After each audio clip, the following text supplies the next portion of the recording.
Well, hello there guys, Ryder VM here, and today, since I have just finished the playthrough of Konami Wai Wai World 1 last time, I think it's just proper to play its sequel, Konami Wai Wai World 2 as well.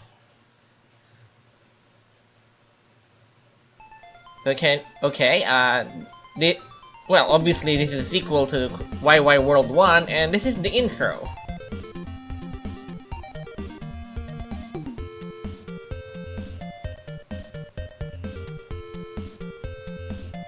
Yeah, if you can't read, I think that read Warumon. Dr. Cinnamon was out at the time and escaped the attack. He sent out Rickle, a robot he had created for such an event. I wonder what happened to Konami Man.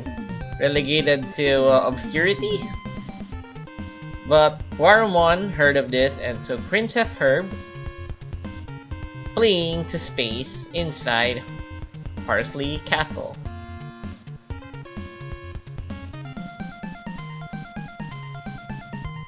He then revived the enemies defeated by the Konami heroes and sent them to stop Rickle. Fight Rickle. You must save Wai Wai World.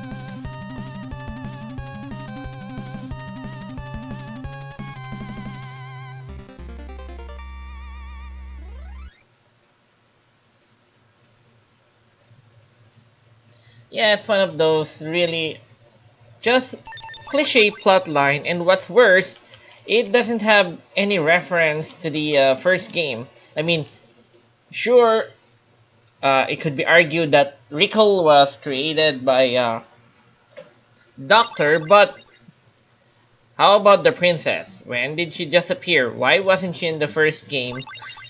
But anyway, we'll start from the beginning. And now, after this, we get to choose which of the 5 heroes in order to change. Unfortunately, we can only choose 3. But since I have a serious bias against Getsu Fuma and Simon Belmont, I'm gonna choose one. But here are all the available characters. Upa from Biomiracle Upa, Fuma from Getsu Fumaden, Simon from Castlevania, Goemon from Mystical Ninja, and finally, the new guy again for this game, Bill from Contra. Although Contra is potentially the best character in this game because he has that projectile rifle. Yeah, sorry. I can't really not use Upa because there is a certain level that is an absolute nightmare if you don't have Upa. So yeah, here we go. We're gonna start the game. Rickle's adventure begins. So okay, here is the most important difference between Konami Wai Wai World 1 versus 2. Well, although this beginning is an auto-scroller, the biggest difference between Konami Wai Wai World 1 and 2 is that Konami Wai Wai World 1 could be considered a Metroidvania. It has exploring elements, while this game is a pure platformer.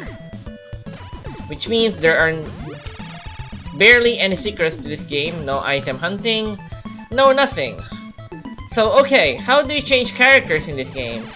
Well, when you get the C icon, the icon with the letter C, as you can see there is that in the lower left corner, player 1. Oh yeah, this is also another 2-player simultaneous game.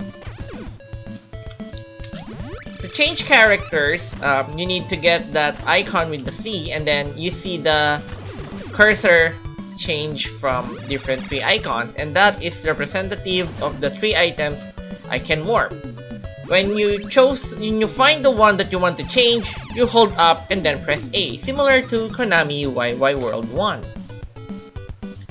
when you do that, you change to the character that you chose. Since, again, Getsu Fuma is my favorite character, yeah, I'm gonna keep using him. But of course, just to show you guys, I will also swap with Simon Belmont later, as well as Upa. So okay, what is the difference between them? Well, Simon Belmont has quite bigger range compared to, say, Getsu Fuma. But also, Fuma has the shortest range in the game, actually. But what is the difference? Well, the biggest reason to use Fuma, is actually because he has actually the biggest damage in his sword attack. Now, as you can see in the middle, there is the timer. That is the timer where you will switch between your chosen character and Rickle. Now, surprisingly, the capability to change characters also serves as an extra protection. So let's change to Simon Belmont.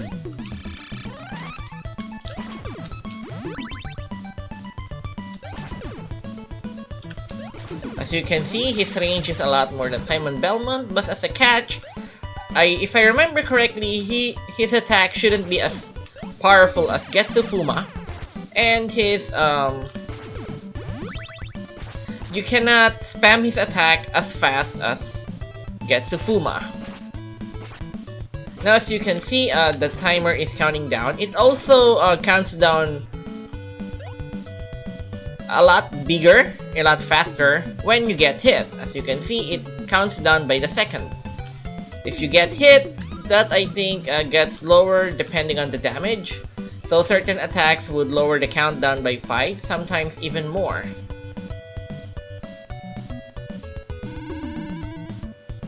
Okay, then this is the end of the level, and we got another mandatory shooting segment.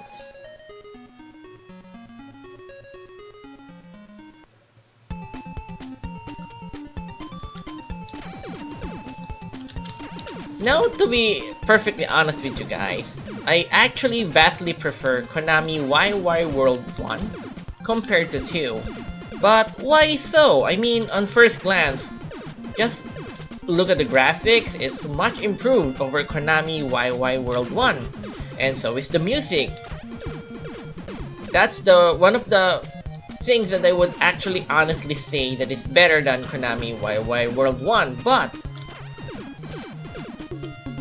again, it is bigger and better in almost every way, but there is a simple thing that, for me, I personally still prefer Konami Wai Wai World 1. First, the lack of exploration options.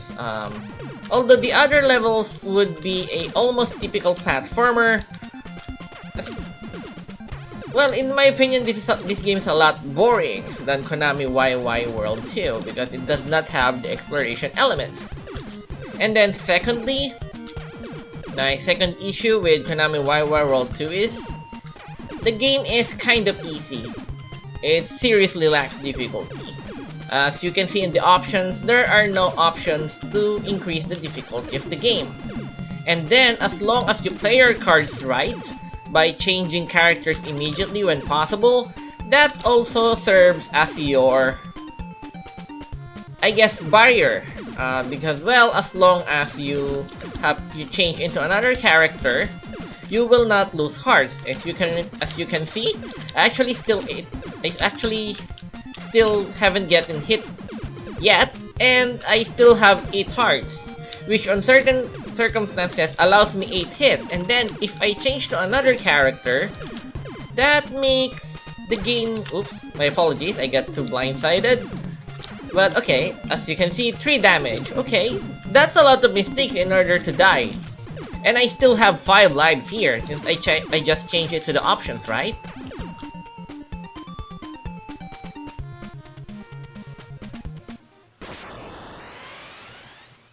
Okay, so we're now in the second segment. We're gonna change to Upa. Okay, most people probably haven't really heard of Biomiracle Upa. Biomiracle Upa is a family computer game, only released sadly in the Famicom disk system. That is the system that is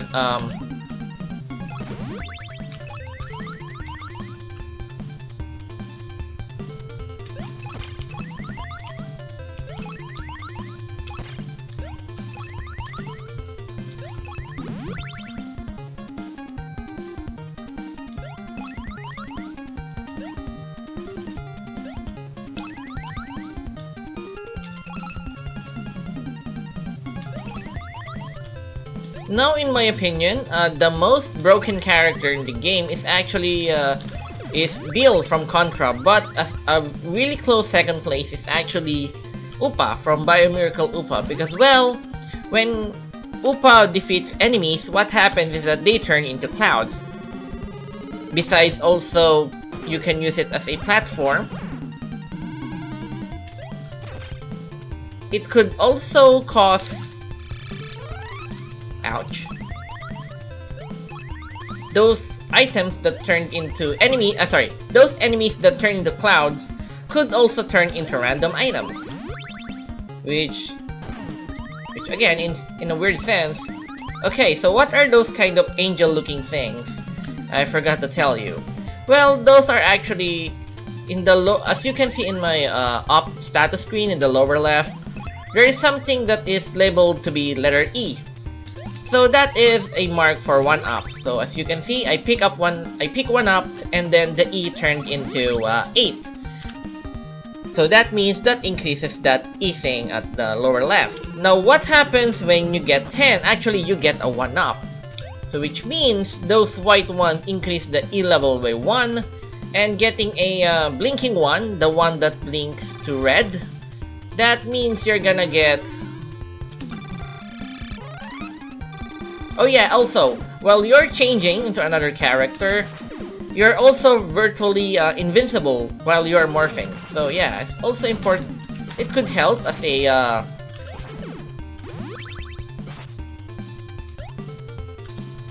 temporary invincibility if you need one. Or maybe if you're in a bad spot and you wanted to escape without getting damage. Now what I am not sure is the little letter H. I'm not really sure about this function, but... So yeah, my apologies for that. But in my opinion, the game is quite easy enough as it is. As long as you can change into another character, you have very little possibility of dying.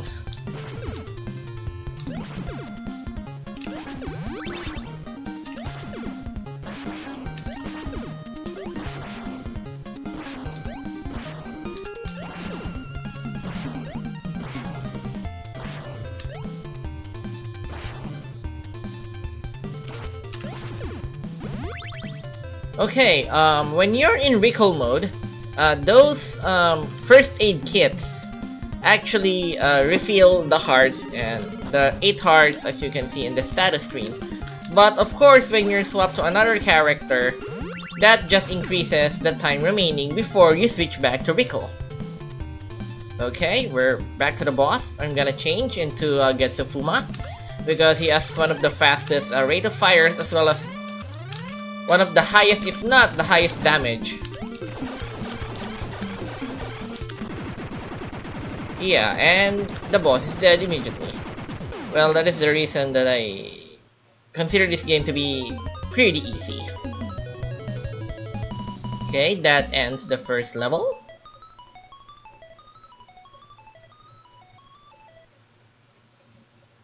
Wai Wai World, congratulations.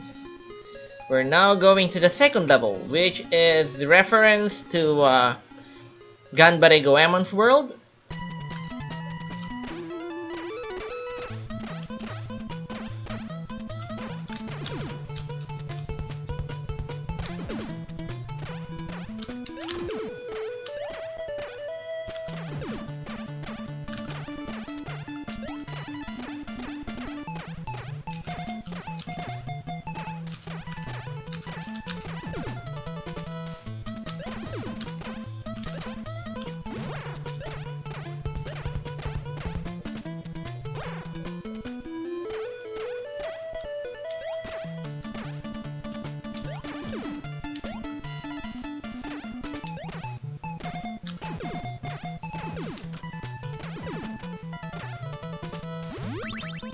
As you can see, we regained our life a little.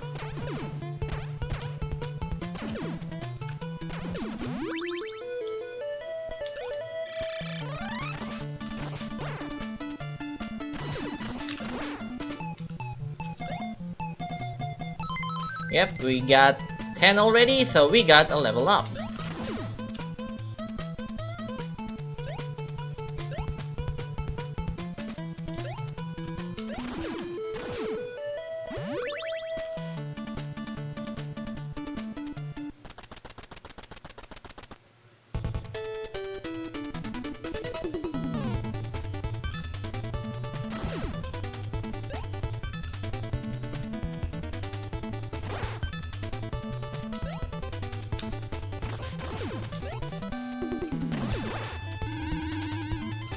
Aww. Okay, I think there's a secret here. Yep. Okay, if you press down on that location, you get to the secret point, where you could get some 1-up, because you could get this angel blinking icons that give you 5 E points. Since we get 10 when getting 2, we have gotten a free 1-up out of that place. Go back.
Yep, that's almost a reference to Metal Gear.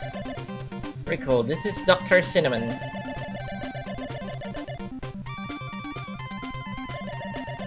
Where do you want to go now? Okay, yeah, in a weird sense, I will have to cut this video for now, even though it's less than 20 minutes. This is because of this. Dr. Cinnamon has asked us where do we want to go, Donbun Island or RPG Isle. So this is what I will do. I will create 2 videos that first picks Donbun Island and continue the playthrough as normal.